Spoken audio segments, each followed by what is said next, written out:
گزشتہ جمعے ہم نے سورہ توبہ کی 109 نمبر آیت کو موضوع گفتگو بنایا، اور یہ اہم موضوع اس لیے ہے، چھڑ دو انہاں چیزاں کیوں ڈسٹرب کر دے، کو مر چل رہے ہیں کیوں چوبیسوں کو بند کر دے پکے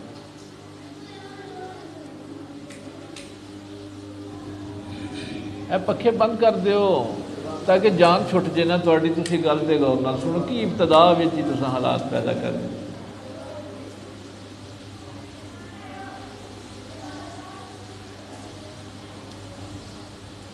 تو اتنی اہم بات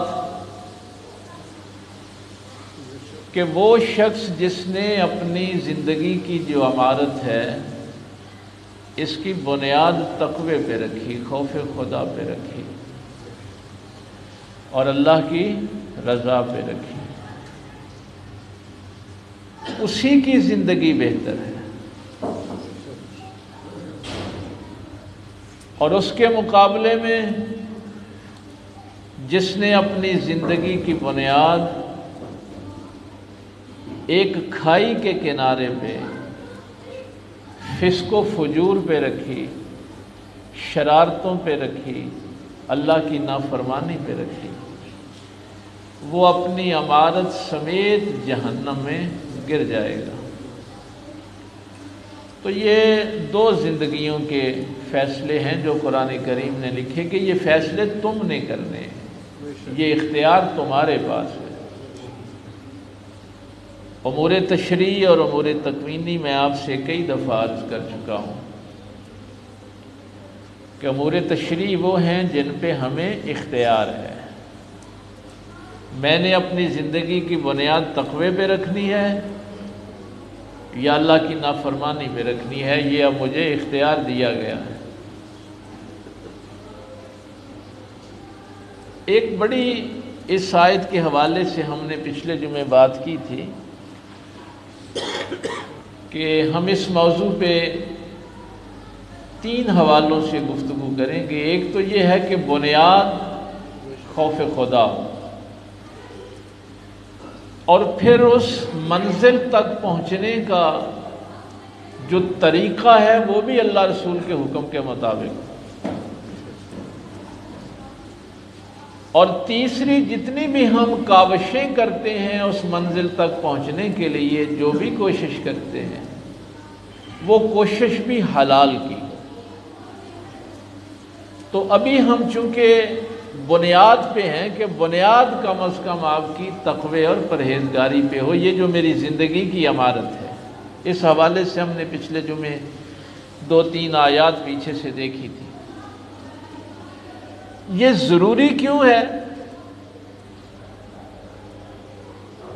یہ اہم بات ہے آج کے موضوع کی۔ یہ ضروری کیوں ہے کہ انسان زندگی میں یہ سمجھتا رہتا ہے کہ میں نیکی کے کام کر رہا ہوں، بھلائی کے کام کر رہا ہوں، اللہ کو راضی کرنے کے کام کر رہا ہوں، لیکن یہ آیت بتا رہی ہے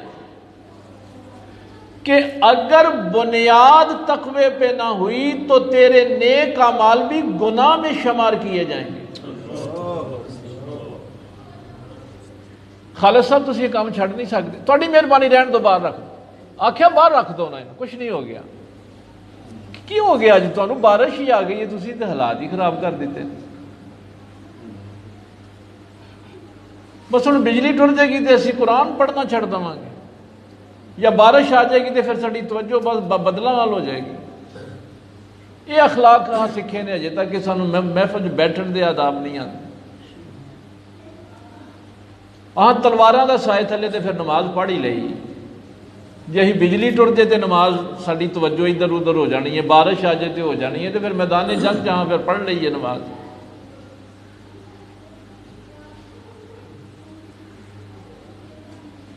اب یہ پچھلے جمعے جو ہم نے بات کی تھی وہ کیا تھی کہ بنائی کیا گئی ہے مسجد۔ مسجد بنانا نیکی کا کام ہے، لیکن اگر اس کی بنیاد تقوی پہ نہ ہو تو وہ مسجد بنانا بھی گناہ ہے۔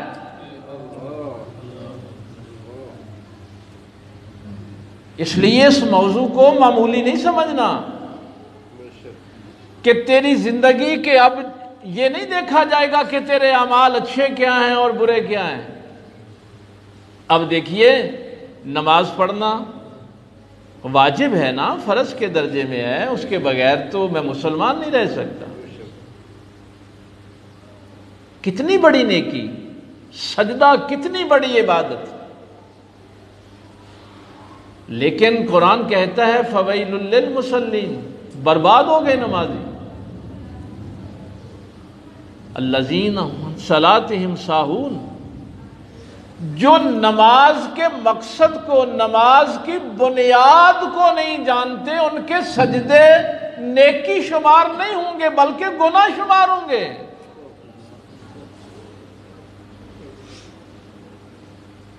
یعنی میرے اس دور کا جو سب سے بڑا مسئلہ ہے وہ یہ ہے کہ ہم جو کام نیکی کے کر رہے ہیں، قرآن کہہ رہا ہے کہ وہ نیکیاں ہی اصل میں گناہ ہیں اگر تو نے بنیاد اللہ کی رضا پہ نہیں رکھی.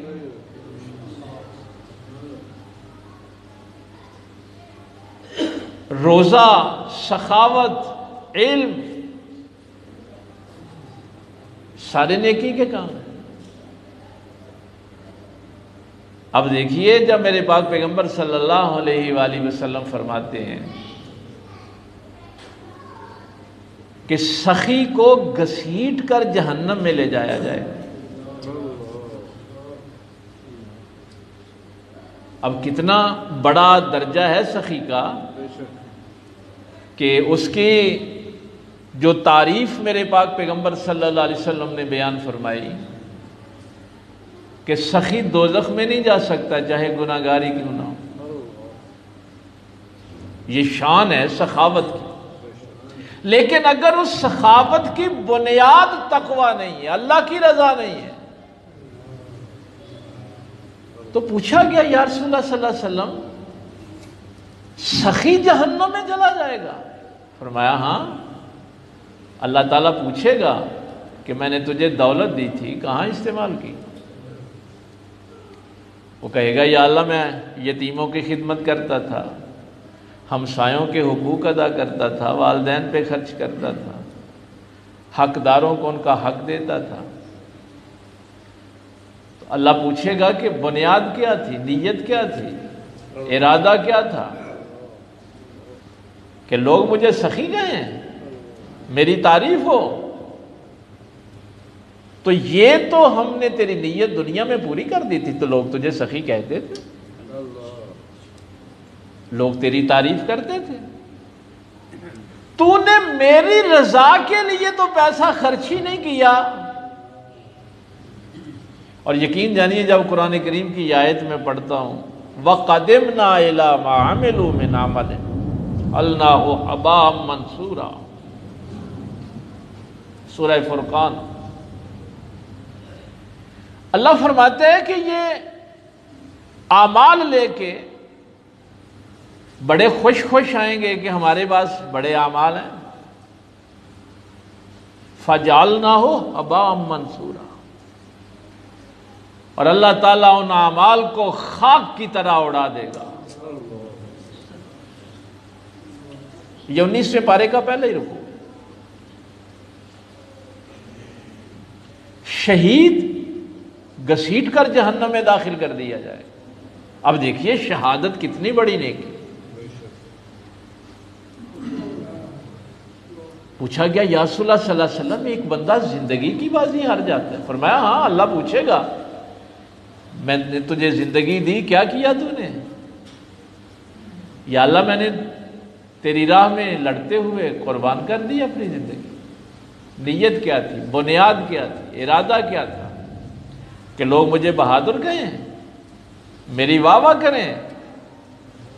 تو یہ تیری نیت تو ہم نے دنیا میں پوری کر دی تھی. میں نے اس آیت کو، اس کا تسلسل اس لیے جاری کیا ہے، تسلسل قائم رکھا ہے کہ میری ساری زندگی جو ہے اس کا دار و مدار اس عمارت پہ ہے جو میں نے تقوی پہ رکھی ہے، اللہ کی رضا کے لیے رکھی۔ اگر بنیاد تقوی اور اللہ کی رضا نہیں ہے تو یہ نیک اعمال اصل میں گناہ ہیں، اور اللہ فرماتا ہے کہ ہم خاک کی طرح ان کے اعمال کو اڑا دیں گے۔ اب یہ جو بڑا فخر کرتا تھا کہ میں سخاوت کرتا رہا، نمازیں پڑھتا رہا، شجاعت دکھاتا رہا، اب نامہ اعمال ترازو میں رکھنے کے لیے اس کے پاس کچھ باقی نہیں ہوگا۔ اب ترازو میں تولنے کے لیے کچھ نہیں ہوگا اس کے پاس، ہوا منصورہ، ہر چیز اڑا دیں گے ہم۔ تو یہ بات ذہن میں رکھنا کہ جو کام ہم نیکی سمجھ کے کر رہے ہیں وہ سارے نیکی کے کام گناہ ہیں اگر میری زندگی کی یہ عمارت تقوی پہ نہیں ہے، اللہ کی رضا پہ نہیں ہے۔ اور وہ جو پچھلے جمعے والا جملہ ہے کہ آپ کب مسلمان ہوئے، یہ تھی بنیاد کہ میں اس دن مسلمان ہوا جب میں نے اپنے 24 گھنٹے اس کی مرضی کے مطابق گزارنے کا فیصلہ کیا۔ جہاں تک میری اپنی مرضی تھی اس مرضی کو کیا میں نے اپنے اللہ کے حضور پیش کیا کہ نہیں کیا؟ تو یہ ہے مسلمان کی ڈیفینیشن کہ جو اپنا سر، اپنی خواہشیں اپنے اللہ کے حضور جھکا دیتا ہے، یہی سجدے کا مفہوم ہے۔ اب ایک عام بات جو ہمارے اندر بڑی ظاہر ہے، وہ ہم تو زندگی ہی اس آسرے پہ گزار رہے ہیں، اور ہر اذان کے بعد دعا میں اللہ سے عرض بھی کرتے ہیں آت محمد عن الوسیلہ والفضیلہ والدرجۃ الرفیعہ وابعثہ مقاما محمودا الذی وعدتہ وارزقنا شفاعتہ یوم القیامہ انک لا تخلف المیعاد۔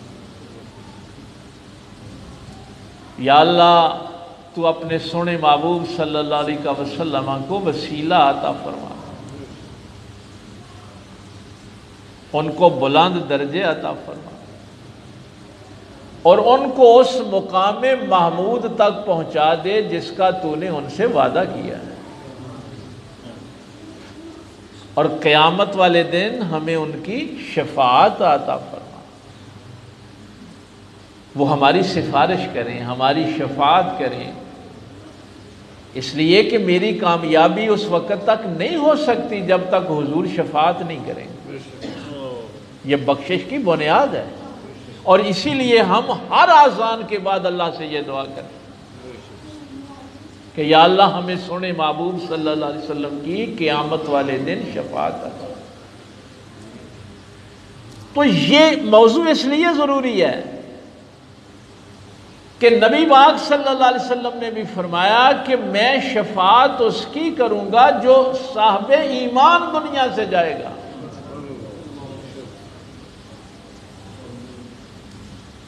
تو اب اس شخص کی نیکی ہے جس نے بنیاد تقوی پہ رکھی زندگی کی۔ اب اس کے بعد اگر اس سے کوئی غلطی اور کوتاہی ہو جاتی ہے تو ان گناہوں کی شفاعت ہے۔ جس دن میں مسلمان ہوا تھا نا، میں نے اللہ سے وعدہ کیا تھا کہ اب ہر کام تیری مرضی سے کروں گا۔ اس کے بعد اگر خطا ہو گئی، نسیان ہو گئے، بھول چوک ہو گئی، گناہ ہو گیا، تو یہ وہ گناہ ہیں جو میں نے مسلمان بننے کے بعد کیے تھے، ان کی شفاعت نبی پاک صلی اللہ علیہ وسلم فرمائیں گے۔ اس لیے یہ عقیدہ واضح ہونا ضروری ہے۔ اور جو گناہ میں نے اس بنیاد کے بغیر کیے ہیں، گناہ تو گناہ رہے، وہ نیکیاں بھی گناہ میں بدل جائیں گی۔ چاہے وہ مسجد بنانا ہی کیوں نہ ہو. پچھلے جو میں نے تفصیل سے اس مسجد کا ذکر کر دیا تھا.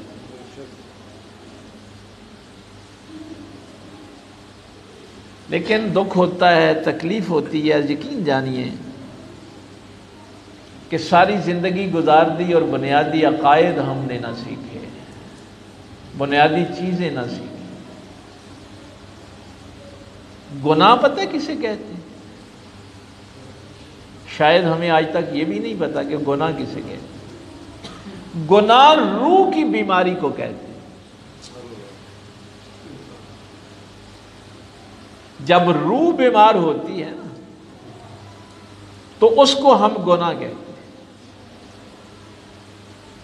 ہمیں 24 آورز اپنے جسم کی بیماریوں کی بڑی فکر ہے، اپنے ٹائم پہ دوائی کھانی ہے، پرہیز جو ڈاکٹر صاحب نے بتایا ہے وہ بھی کرنا ہے، چونکہ اس جسم کی اہمیت ہے نا. اس لیے میں نے شاید کسی موقع پہ آپ سے عرض کیا تھا کہ جھوٹ کینسر سے بڑی بیماری ہے. اس بیماری کے لیے کبھی میں نے سوچا ہے کہ میں اپنا علاج کرواؤں کسی سے؟ بددیانتی ہیپاٹائٹس سے بڑی بیماری ہے. جب روحیں بیمار ہوتی ہیں تو ان جسموں کو کوئی شفا نہیں دے سکتا.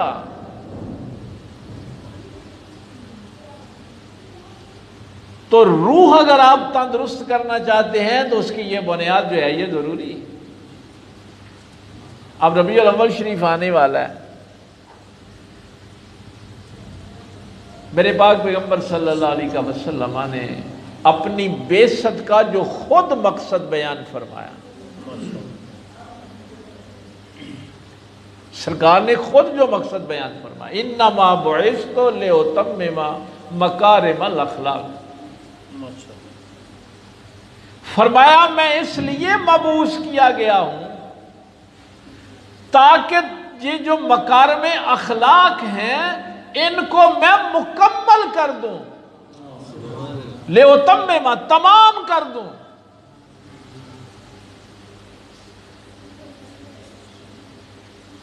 تو جس نے اپنے اخلاق اچھے نہیں کیے اس نے نبی کا میلاد نہیں منایا، اس کو میلاد مصطفیٰ صلی اللہ علیہ وسلم سے کچھ حاصل نہیں ہوا. اس دفعہ چلو بات آ گئی ہے، ہم انشاءاللہ اللہ نے موقع دیا، زندگی دی تو یہ پورا ماہ مبارک اسی حدیث پہ گفتگو کریں گے کہ اگر نبی پاک صلی اللہ علیہ وسلم اس دنیا میں تشریف لائے ہیں تو ہمارے اخلاق بہتر کرنے کے لیے آئے ہیں، بلکہ ان کو مکمل کرنے کے لیے آئے ہیں. ہم نے اپنے اخلاق کتنے بہتر کیے ہیں اور نبی پاک صلی اللہ علیہ وسلم سے کتنا فیض لیا ہے.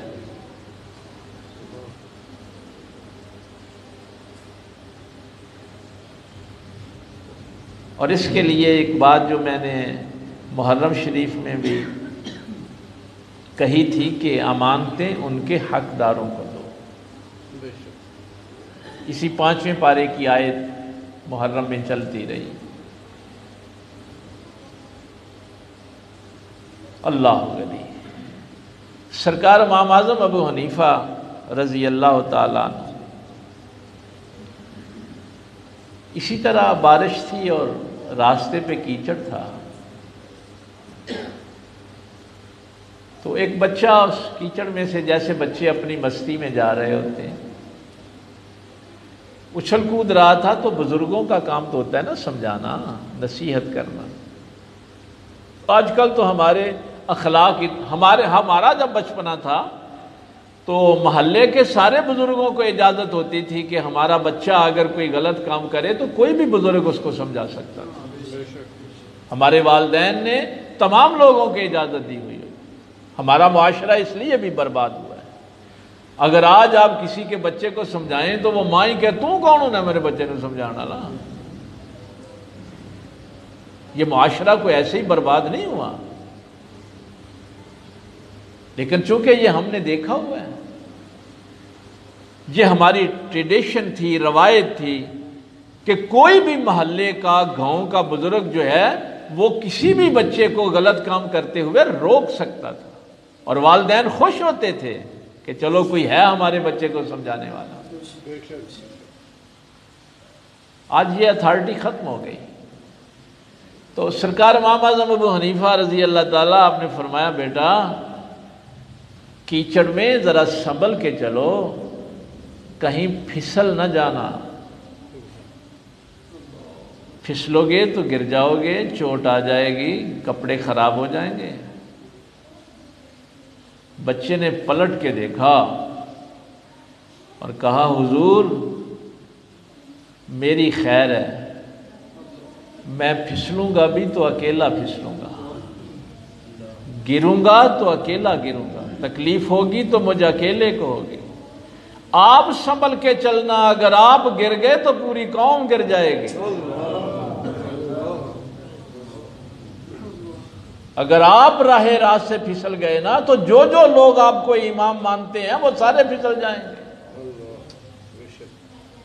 اس لیے آپ میری فکر نہ کریں، آپ اپنی فکر کریں۔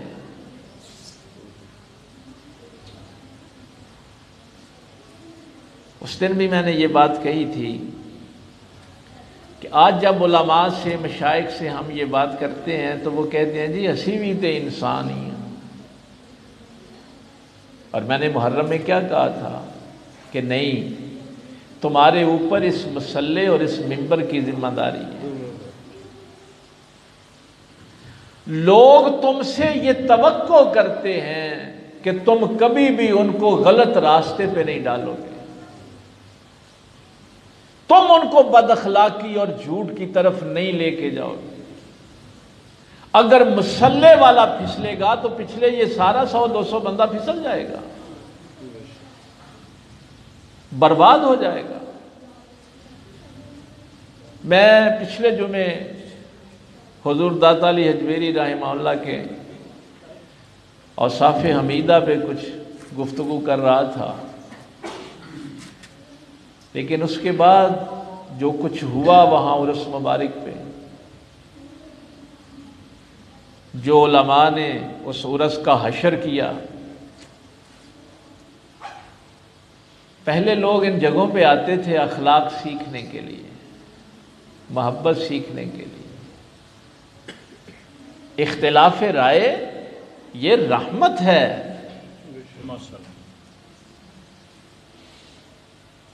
اگر یہ نہ ہو تو علم کے دروازے بند ہو جاتے۔ ایک ہی مسلک کے لوگ اپنے آپ کو سارے سنی کہنے والے، مسجد میں وہ ادم مچایا کہ میں نے فلاں مولوی کو تقریر نہیں کرنے دی، میں نے فلاں کو نہیں کرنے دیں۔ پچھلے سال بھی عرس پہ یہی کچھ ہوا، اس دفعہ بھی یہی تماشا لگا، اور یہ سب کچھ دین کے نام پہ ہوا۔ اب یہ معاشرہ کیسے اخلاق والا ہو؟ جن کے امام بد اخلاق ہیں۔ علامہ اقبال نے ایک جملہ کہا تھا، کمال کا کہا تھا، تیرا امام بے حضور، تیری نماز بے سرور۔ اگر امام ہی اللہ کے سامنے تقوی اور پرہیزگاری پہ نہیں کھڑا ہوا تو نماز میں سرور کہاں سے آئے گا؟ وہ جو آیت ہے نا فَوَيْلٌ لِّلْمُصَلِّينَ الَّذِينَ هُمْ عَنْ صَلَاتِهِمْ سَاهُونَ، جو مقصد نماز کو فراموش کر بیٹھے ان کی نمازوں نے انہیں برباد کر دیا۔ اور مقصد نماز کیا تھا؟ ان الصلاۃ تنہی عن الفحشاء والمنکر، نماز بے حیائی سے بھی روکتی ہے اور برائی سے بھی روکتی ہے۔ یہ قرآن کریم نے بیان کیا تھا۔ تو فرمایا جس نے نماز اس مقصد کے بغیر پڑھی اس کی وہ نمازی ہی برباد ہو گئے، وہ نیکی گناہ میں لکھی۔ کیا وقت تھا کہ جن کے پیغمبر فرمائیں کہ میں مبعوث ہی اس لیے ہوا ہوں کہ تمہارے اخلاق مکمل کروں. اس پیغمبر کی امت اس بد اخلاقی پہ آ جائے. میں نے یہ مسئلہ کئی دفعہ آپ سے پہلے بھی بیان کیا ہے کہ آپ نماز باجماعت ادا کر رہے ہیں اور رکوع میں ہیں. حدیث کیا ہے؟ من وجد الرکوع وجد رکعہ. جس بندے کو رکوع مل گیا اس کو رکعت مل گئی. من وجد الرکوع وجد رکعہ. اب جماعت رکوع میں ہے، پیچھے سے ایک بندہ تیز چل کے آ رہا ہے کہ مجھے رکوع مل جائے تاکہ میری رکعت مکمل ہو. تو شریعت نے یہاں پہ پابندی لگا دی کہ رکعت جاتی ہے تو چلی جائے، تیرے قدموں کی آواز مسجد میں نہیں آنی چاہیے. یہ اللہ کا دربار ہے. یہ بے ادبی ہے، یہ گستاخی ہے کہ تو تیز قدموں کے ساتھ مسجد میں چلے.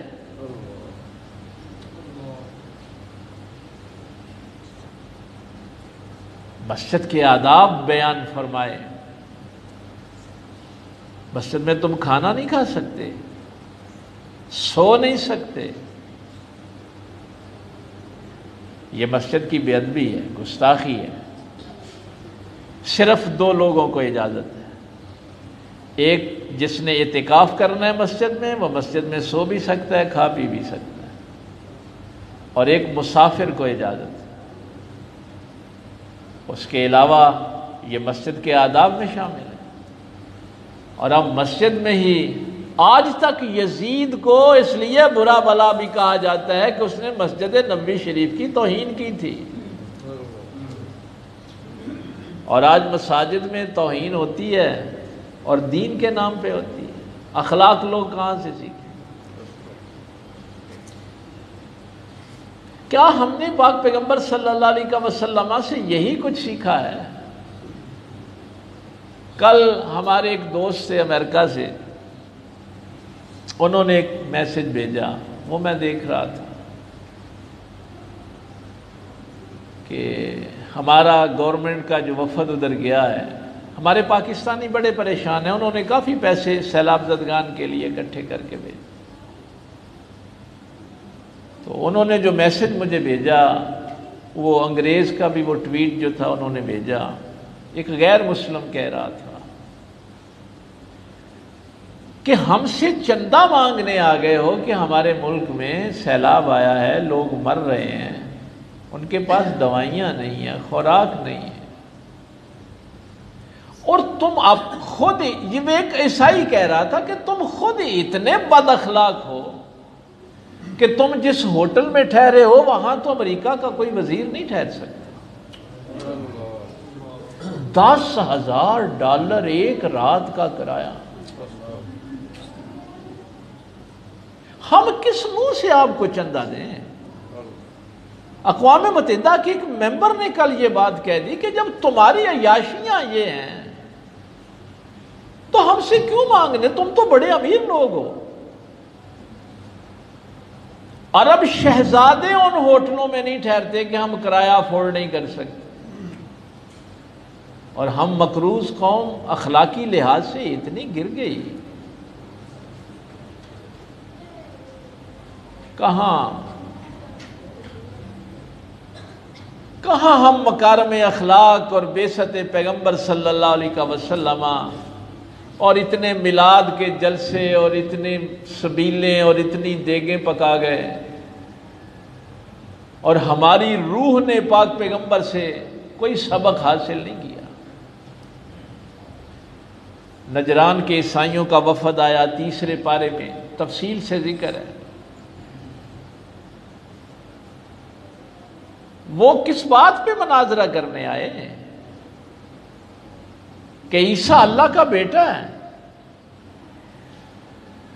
تمہارا قرآن کہتا ہے کلمۃ اللہ ہے، روح اللہ ہے، وہ اللہ کا بیٹا ہے. کتنا بڑا اختلاف ہے. میرے پاک پیغمبر صلی اللہ علیہ وسلم نے بہت خوبصورت جواب، سرکار نے ان عیسائی پادریوں سے فرمایا کہ بیٹا باپ کے مشابہ ہوتا ہے، بیٹا باپ کے مشابہ ہوتا ہے۔ عیسیٰ کے اندر اللہ کی کیا مشابہت ہے؟ اللہ کو بھوک نہیں لگتی، کیا عیسیٰ کو بھی نہیں لگتی؟ لا تأخذہ سنۃ ولا نوم، اللہ کو تو اونگ نہیں آتی، کیا عیسیٰ سوتے نہیں ہیں؟ اللہ کو تو موت نہیں آتی، اور تم کہتے ہو کہ عیسیٰ کو صلیب پہ چڑھا کے مار دیا گیا۔ کون سی مشابہت ہے؟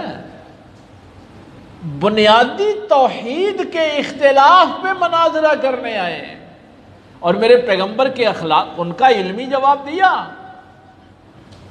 یہ لمبی گفتگو ہے، 3 پارے میں بھی لکھی ہوئی۔ انہوں نے کہا عیسیٰ اللہ کا بیٹا اس لیے کہہ رہے ہیں کہ بغیر باپ کے پیدا ہوئے۔ میرے پاک پیغمبر صلی اللہ علیہ وسلم نے آیت پڑھی، فرمایا اِنَّ مَثَلَ عِیسیٰ عِندَ اللَّهِ کَمَثَلِ آدم، عیسیٰ کی مثال اللہ کے نزدیک ایسے ہی ہے جیسے آدم کی مثال۔ خلقہ من تراب، اللہ نے آدم کو بھی مٹی سے پیدا کیا، ثم قال له کن فیکون، پھر میرے اللہ نے فرمایا ہو جا، اور وہ ہو گیا۔ اگر بغیر باپ کے پیدا ہونے سے کوئی اللہ کا بیٹا ہو جاتا ہے تو کیا تم آدم کو اللہ کا بیٹا کہتے ہو؟ آدم تو بغیر ماں اور باپ کے پیدا ہو۔ علمی جواب دیا نا میرے پیغمبر صلی اللہ علیہ وسلم۔ یہ بہت لمبا ہے مناظرہ، آخر میں پھر اللہ نے فرمایا کہ ان کو مباہلے کی دعوت دو۔ تعالوا ندعو ابناءنا وابناءکم ونساءنا ونساءکم، ان سے کہو تم بھی اپنے بیٹوں کو لے آؤ، ہم بھی اپنے بیٹوں کو لے آتے، تم بھی اپنی عورتوں کو لے آؤ، ہم بھی اپنی عورتوں کو لے آتے، تم بھی اپنے نفسوں کو لے آؤ، ہم بھی اپنے نفسوں کو لے آؤ۔ ثم نبتہل فنجعل لعنت اللہ، اور پھر جھوٹوں پر اللہ کی لعنت کرتے ہیں۔ طریقہ قرآن نے یہی بتایا، علم کا جواب دو، علم سے جواب دو، نہ کوئی مانے تو مباہلے پہ آ جاؤ۔ ہاں جو جھوٹا ہے اس پہ اللہ کی لعنت کرتے ہیں۔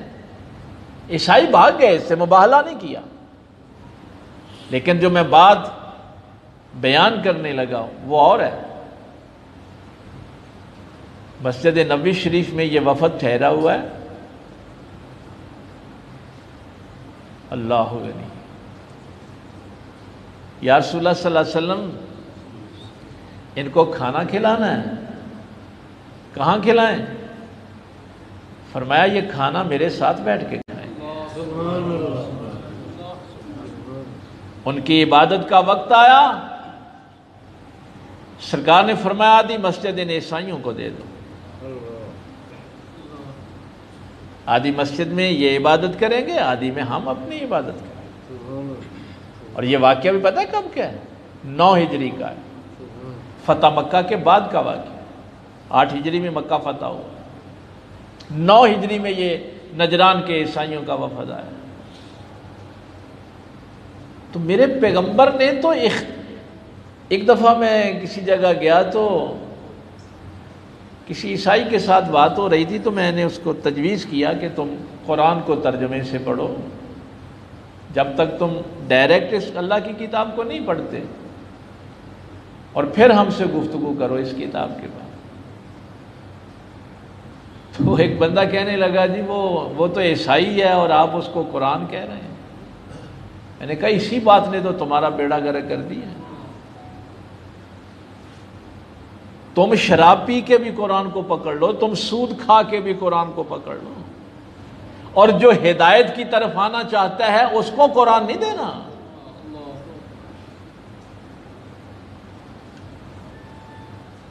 ایک بات میں جو اکثر آپ سے کہتا ہوں کہ ہمارے پیغمبر نے تو یہ اخلاق دکھائے نا کہ اختلاف بھی توحید کا ہے، بنیادی اختلاف ہے، عقیدے کا اختلاف ہے، اس کو علم کے ذریعے سے حل کریں گے، مباہلے کے ذریعے سے حل کریں گے، لیکن جہاں تک ان کی عزت کا معاملہ ہے ان کا احترام کیا جائے گا، ان کو کھانا کھلایا جائے گا، ان کو ان کے حساب سے عبادت کا موقع دیا جائے گا۔ یہی خلفائے راشدین کے اخلاق تھے۔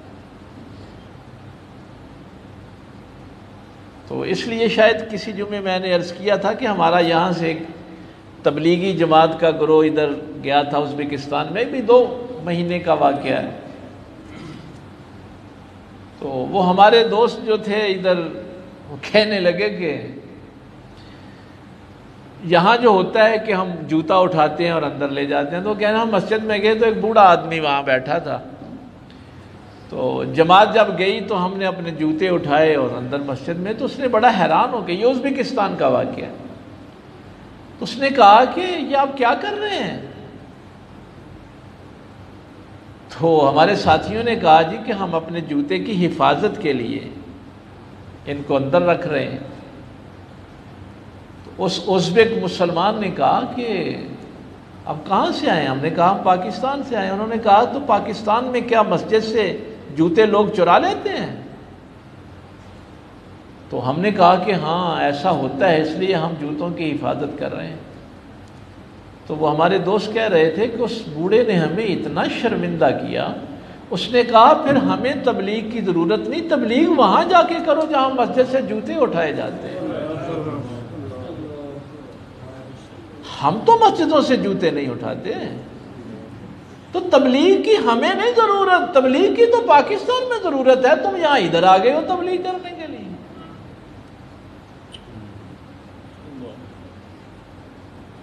کہاں تک ہم یہ یقین جانیے، اب نہ مسجدیں محفوظ رہیں، نہ مزار محفوظ رہے، نہ گھر محفوظ رہے، پتہ نہیں ہم نے اپنی بد اخلاقی کو کہاں تک لے کے جانا۔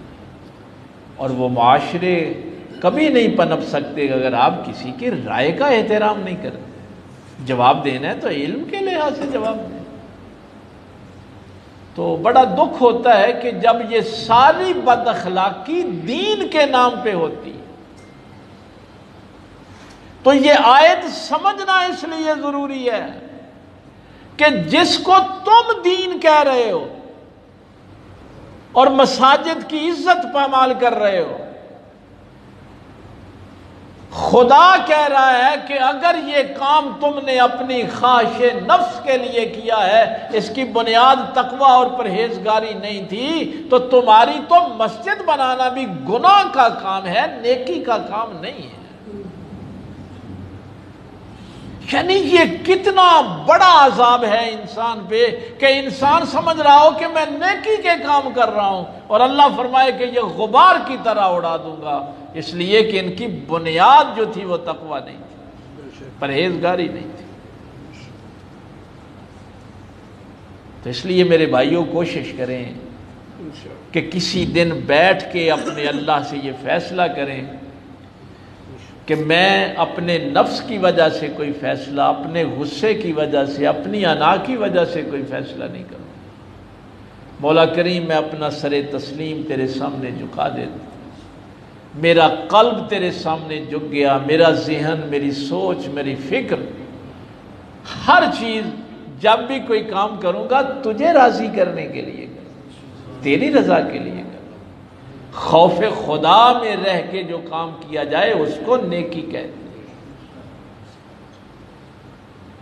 تو یہ آیت جو ہے اس کو انشاءاللہ ہم بنیاد کے حوالے سے یہ 2-4 چیزیں جو تھیں اس کو ذہن میں رکھنا کہ سب سے پہلا کام یہ ہے کہ یہ جو زندگی کی عمارت ہے اس کی بنیاد خوف خدا پہ رکھی جائے، اور اس کو نبی پاک صلی اللہ علیہ وسلم نے پتہ کیا فرمایا؟ راس الحکمہ، جس بندے کے دل میں اللہ کا خوف ہو نا، سرکار فرماتے ہیں کہ یہ راس، یہاں بھی وہی لفظ ہے، اساس، بنیاد، راس الحکمت مخافت اللہ، اللہ کا خوف جو ہے یہ دانائی کی راس ہے، بنیاد ہے، وہی انسان دانا اور عقل مند ہے جس کے دل میں اللہ کا خوف ہے۔ جس کے دل میں اللہ کا خوف نہیں، وہ قرآن سارا بھی زبانی پڑھے، حدیثیں اس کو ساری زبانی یاد،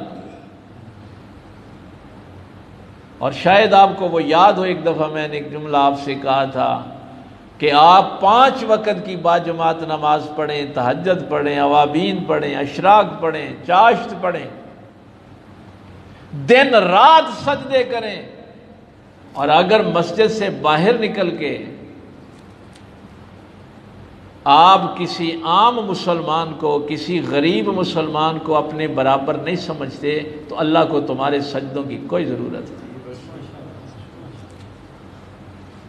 آپ اپنے گھر کے نوکر کو اپنے برابر نہیں سمجھتے تو اللہ کو کوئی ضرورت نہیں تمہاری نماز۔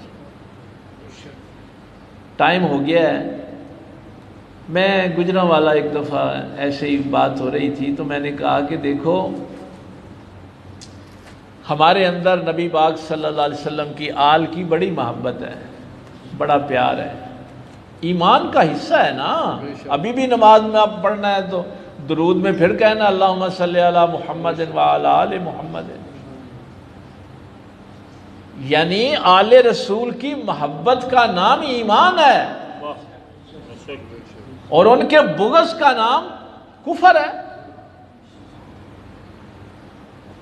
تو وہاں جب میں نے یہ بات کی، بڑے علماء بیٹھے تھے، میں نے کہا دیکھو، اگر کوئی سید پیدل یا سائیکل پہ آئے نا تو ہم تو اس سید کی بھی عزت نہیں کرتے، ہم تو اس سید کی عزت کرتے ہیں جو بڑی گاڑی پہ آتا ہے۔ اگر آل رسول سمجھ کے عزت کرتے تو پھر جو پیدل سید جا رہا ہے پھر اس کی بھی عزت کرتے، اس کا بھی احترام کرتے۔ یعنی ہمارے اخلاق اتنے گر گئے ہیں کہ ہم اپنے نبی کی آل کو بھی پیسوں پہ تولتے ہیں، یہ ہمارے اخلاق رہ گئے ہیں۔ ویسے ہم سبیلیں بڑی لگائیں گے، امام حسین کے نام کی دیگیں بھی بڑی چڑھائیں گے۔ تو وہاں ایک سید صاحب اصل میں پیچھے بیٹھے ہوئے تھے تو میں ان کو جانتا تھا، میں نے ان کو اٹھا کے ممبر کے قریب بٹھایا، تو وہاں پھر میں نے بات کی کہ یہ شاہ صاحب چونکہ سائیکل پہ آئے ہیں نا تو یہ مجمع کے پیچھے بیٹھے ہوئے ہیں، اگر یہی شاہ صاحب کسی پراڈو پہ آتے تو آپ سارے لوگ پھولوں کے ہار لے کے سامنے بیٹھے ہوتے۔ یہ اخلاق رہ گئے۔ ہم عالم بھی اسی کی عزت کریں گے جو بڑا پیسے والا ہوگا، ماں باپ بھی اس بیٹے کی عزت کریں گے وہ پیسے لے کے آتا ہے، چاہے وہ رشوت کے لے کے آئے، سود کے لے کے آئے۔ اگر کسی ماں باپ کا کوئی بچہ متقی اور پرہیزگار ہے، رزق حلال کماتا ہے، اس کے پاس حرام کے پیسے نہیں ہیں، تو ماں باپ بھی اس کی عزت نہیں کریں۔ یہ اخلاق رہ گئے ہمارے۔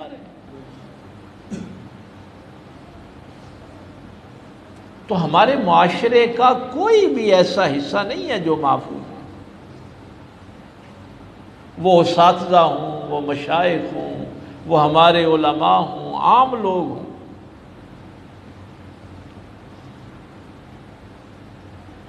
جاتے جاتے اس پہ میں انشاءاللہ اللہ نے موقع دیا تو تفصیل سے بات کروں گا۔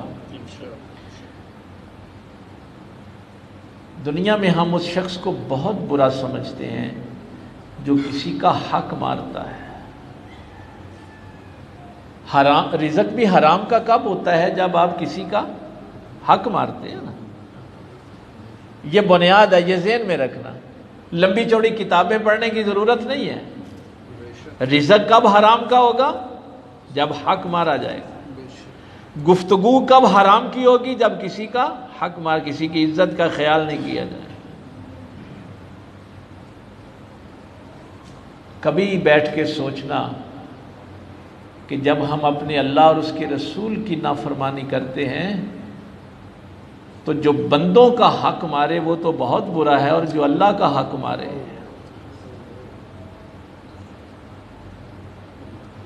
جو شخص اللہ کا حق مارتا ہے، اس بندے کا کیا حال ہوگا؟ کبھی ہم نے اس شخص سے دل سے نفرت کی ہے کہ یہ اللہ کا حق مارنے والا ہے؟ اللہ نے حکم دیا تھا، لیکن ایک بندہ بغاوت پہ اتر آیا۔ اس لیے میرے پاک پیغمبر صلی اللہ علیہ وسلم نے حدیث حقوق میں پہلا جملہ یہ ارشاد فرمایا تھا، اِنَّ لِرَبِّكَ عَلَيْكَ حَقًّا، سب سے پہلے جو حق ہے وہ تیرے رب کا حق ہے تیرے اوپر۔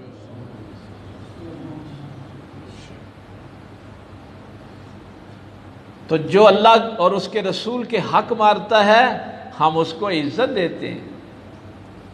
اب یہ منزل آ گئی ہے کہ اب ہماری مسجدیں محفوظ نہیں رہی، ماں باپ کی عزتیں محفوظ نہیں رہی۔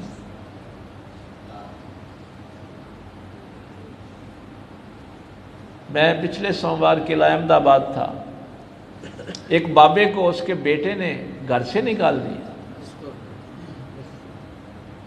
دوسرے بیٹے کے پاس گیا، اس نے بھی گھر سے نکال دیا۔ بہت تکلیف ہوئی، دکھ ہوا۔ مطالبہ کیا ہے؟ وہ بابا کہنے لگا جی مطالبہ یہ کہتے ہیں کہ اپنی جائیداد بیچو جو تمہارے نام ہے اور ہمیں دو۔ بندوں نے کہا بابا جی دے دو، آپ نے کیا کرنی؟ اس نے کہا یار باقی سب کچھ بیچ کے دے دیا، تھوڑی سی جائیداد میں نے اپنے لیے رکھی ہے، یہ کہیں بے وفائی نہ کریں، میرا بھی سلسلہ چلتا رہے۔ تو وہ کہتے ہیں جو باقی بچی ہے وہ بھی بیچ دو۔ یہ پچھلے سوموار کی بات آپ کو سنا۔ تو پھر میں نے وہاں یہ بات کہی، 40-50 لوگ اکٹھے ہو گئے۔ میں نے کہا اگر اس باپ نے اپنے بیٹوں کو بچپن سے خوف خدا سکھایا ہوتا، ان بیٹوں کے دل میں اللہ کا خوف ہوتا تو ان کو پتہ ہوتا کہ اگر باپ کو گھر سے نکالا تو اللہ ناراض ہو جائے گا، میری آخرت برباد ہو جائے گی۔ چونکہ باپ نے بھی ساری زندگی دولت کی باتیں کی، آج وہ اولاد بڑی ہو کے اس کو دولت کے حوالے سے دیکھ رہی ہے، اللہ کے حکم کے حوالے سے نہیں دیکھ رہی۔ تو جو ماں باپ ہر وقت اولاد کے ساتھ دولت دولت دولت، اس کا پھر انجام یہ ہوتا ہے کہ پھر اولاد کہتی ہے کہ دولت ہمیں دے اور دبا ہو جا ہمارے گھر سے۔ یہ کام ہم نے 5-6 سال کی عمر سے شروع کرنا تھا کہ اپنے بچوں کے دل میں آخرت کا خوف، اللہ کے سامنے کھڑے ہونے کا خوف ڈالنا۔ یہ بنیاد ہے زندگی کی، خوف خدا۔ جب یہ ہوگی تو معاشرے میں امن آ جائے گا۔ آج میں نے وقت آپ کا زیادہ لے لیا، اللہ تعالیٰ عمل کی توفیق دے۔ وآخر دعوانا